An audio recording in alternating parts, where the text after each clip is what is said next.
We're planting tulips, finally! Hi everyone! I'm so glad I'm able to do that video. This is going to be the first video of 3 in the tulip planting series.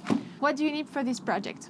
A container with drainage holes. That's optional, but this year I'm going to use a bulb starter just to give the bulb the best head start. Then of course, the tulips that you want to plant.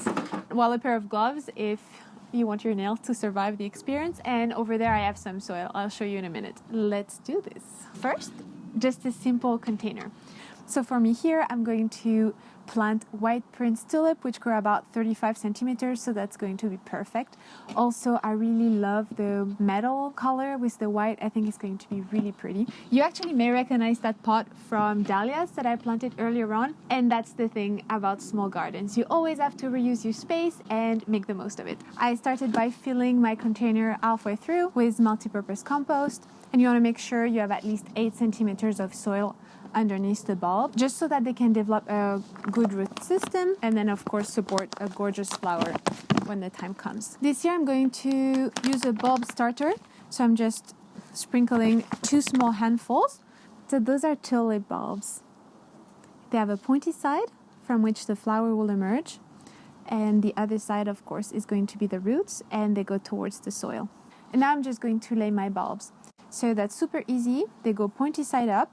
They can go pretty close just to create a dense show. If you're planting them in a landscape, they'd go a bit further apart. I would say at least 1 bulb width apart.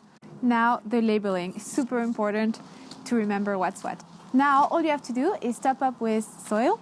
So typically tulips need to be planted 10 to 15 centimeters deep, so I think we have about that.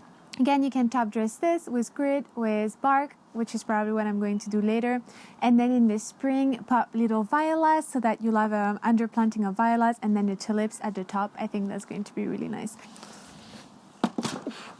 This one is what I call the sister pot because I think they will go really well together.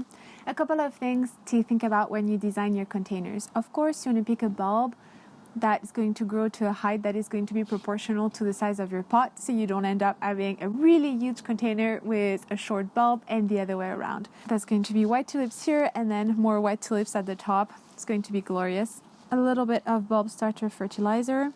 Because it's a big pot, I'm doing 2 handfuls. This pot is actually tall enough to do layers. You could have a first layer of daffodils, for example, that would flower first, followed by some tulips. This year I'm going to keep it simple and just do white tulips. So I'm just going to do exactly the same, lay my bulbs and top up. They're quite close, but not touching.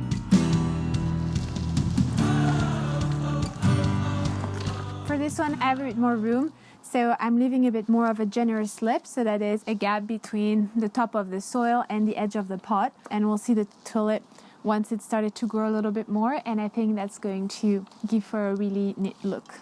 I don't think I can carry this off now. It's super heavy. No, that's okay! Alright, so now I hope I can squeeze in one more thing because it's starting to rain and it's super windy. So I had those little bowls last year full of tulips, and now I think they would be really great to do a mini lasagna with. When you do a bulb lasagna, it's super easy. Essentially, all you need is enough depth and then the sort of bulbs you want to layer. My first layer is also my tallest that I'm going to place at the bottom, is a narcissus called Thalia. Actually, if you want to know everything that I'm planting, I have a bulb haul video for you, so I'll link it below if you're interested. It's all the varieties that I chose for months of color. So Thalia, that beautiful white at the bottom, it's quite late flowering, but that's why I want to pair it with those crocuses. Those are purple with streaks of white, so I think they'll complement really well the narcissus, and also they bloom super early. So they're going to be a great first color in the garden. Crocuses are actually one of the first bulbs to flower in the spring. Of course, the planting depth of bulbs is proportionate to their size, so the smaller the bulb, the shallower you can plant it.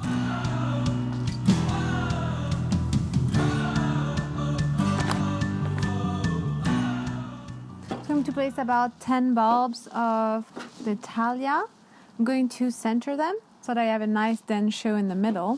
And then I can, if I have enough room, potentially put some pansies around. I've topped up with about 5 centimeters of compost on my first layer. And you would do this regardless of the type of bulb that you use. Any layers, you want at least 5 centimeters, again, so that there's enough space for the roots in between. And now it's time for my crocus layer. I have about 50 bulbs here, so that's 25 per pot. As per any other bulb, pointy side up. And here, really, it can't be mistaken. The bulb is already growing, so it's time to plant it. And so you don't have to worry about the other bulbs. They'll push their way through. Okay, now you can see I'm just gently pressing them down. And because I have my 5 centimeters of compost, I'm not going to damage the bulbs that are underneath. And the last of the topping up, so crocuses are really small, so they just need barely an inch of soil on top of them. So this is how you create a bulb lasagna. It's super simple, and I'm going to do plenty more. Those are just a really small part of the 750 bulbs that I'm going to try to fit in my small garden. So stay tuned. I'm also going to plant them in my border, so I'll show you that, and also in grass. So I'm going to repeat the exact same process for my other container. And of course, we're going to have a glorious show in spring. So I'll tour you through the garden as soon as we have blooms. So I hope you'll have a gorgeous spring show, and stay tuned for the rest of the videos. Thanks for watching, and I'll see you next time. Bye! The worst enemy for me in the south of the UK in a zone 8 is too much moisture. So I'm going to try to place those on top of bricks or pot raisers so that the water can drain properly and we don't have any rot. So you don't want too much water, but you also don't want them to dry out. So if you have long dry spells, you want to give your tulips and your other bulbs a bit of water. We don't get too many hard freezes or snow, so I'm unsure what to advise you if you're in this type of climate, but for me, just leaving them out in the garden is enough to get beautiful flowers. If you deal with squirrel or mice eating your bulbs, you could put chicken wire on top or try a layer of grit.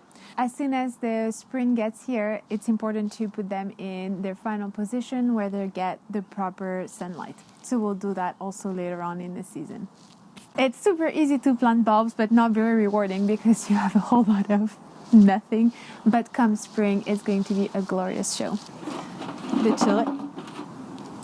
Okay, first of all, you may have noticed my new garden uniform. It's actually a cooking apron from H&M. Anyway.